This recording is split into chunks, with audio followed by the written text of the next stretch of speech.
The question is, why have the Chinese chosen this particular time to move?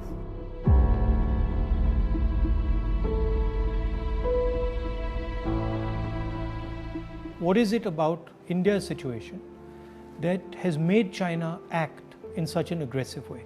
What is it about this moment in time that has allowed the Chinese to have the confidence that they can move against a country like India? And to understand that, you have to go into multiple spaces. Countries are protected not by one particular thing, but by a confluence of forces, by a confluence of systems. Okay? So a country is protected by its foreign relationships, it is protected by its neighborhood, it is protected by its economy, it is protected by the feeling that its people have, the vision that its people have. And what has happened over the last 6 years, that on all those areas, India has been disturbed and disrupted. And I'll cover each one of them.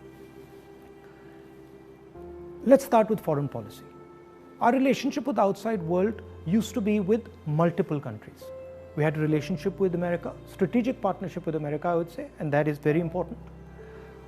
We had a relationship with Russia, we had a relationship with Europe, and these countries used to help us maneuver in the world. Today, our relationship has become transactional.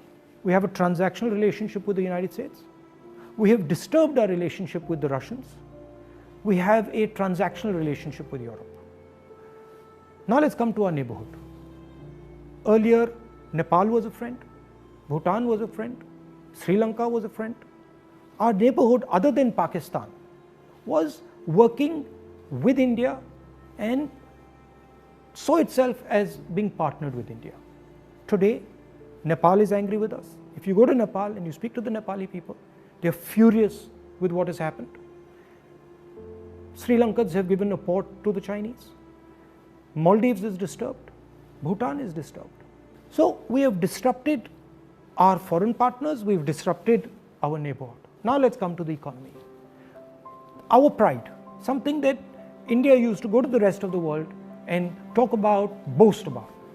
Worst economic growth, 50 years, no end in sight, absolute disaster, unemployment highest in 40-50 years.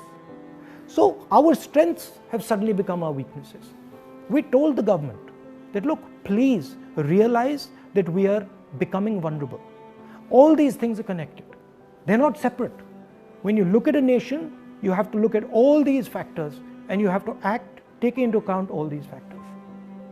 We told them, listen, for God's sake, inject money into the economy, fire the economy, and do it immediately. Protect the small and medium businesses. They refuse to do it. So today you have a country which is economically in trouble as far as foreign policy is concerned, in trouble with its neighbors. And that's why the Chinese have decided that this is possibly the best time to act. And that is why they have acted.